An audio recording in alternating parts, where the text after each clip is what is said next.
안녕하십니까. 저는 삼성서울병원 이식외과 이교원입니다. 오늘의 해시태그는 다음과 같습니다.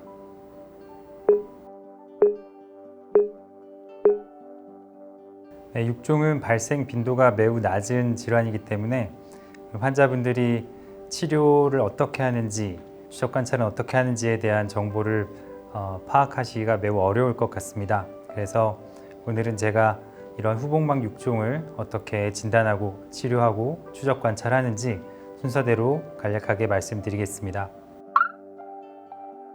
육종은 영어로는 sarcoma라고 하고 그리스어로는 살덩어리라는 뜻의 어원을 가지고 있습니다. 육종은 주로 결합 조직에서 발생을 하는데 혈관, 지방, 근육, 신경 조직과 같은 결합 조직에서 발생을 하고 그렇기 때문에 주로는 팔다리에서 많이 발생을 하게 됩니다.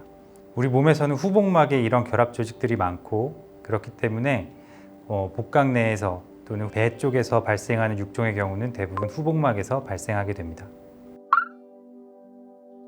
육종 환자들은 수술하기 전에 CT를 촬영하게 됩니다. 종양의 크기, 그리고 어떤 장기와 인접하고 있는지 파악하게 됩니다. 조직 검사를 시행하게 되는데 이 조직 검사 결과를 바탕으로 우리가 광범위 절제술의 계획을 세울 수 있습니다.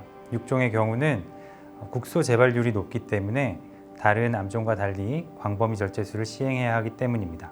수술 전 지방 육종으로 진단이 되는 경우 우리가 수술 전 방사선 치료를 진행하기도 합니다.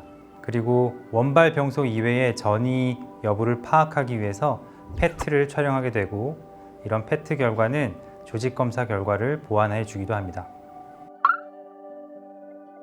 육종의 치료에서 가장 중요한 점은 완전한 절제를 하는 것입니다. 하지만 육종은 대부분 크기가 매우 크고 다른 인접장기들과 붙어 있는 경우가 많기 때문에 완전한 절제면을 확보하기가 굉장히 어렵습니다. 그래서 인접장기들을 포함한 광범위 절제술을 시행하게 됩니다.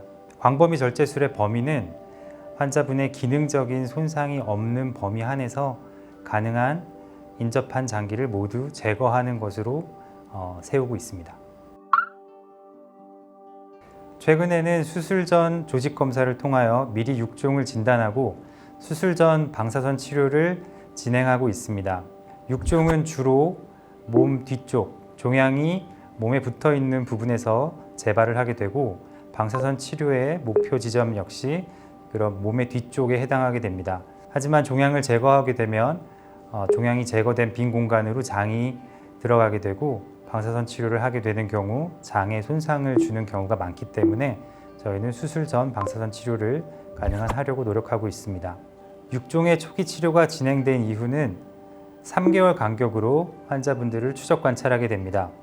이는 육종의 국소 재발률이 높기 때문이기도 하지만 우리가 재발을 빨리 확인하고 알맞은 치료를 진행하기 위해서입니다.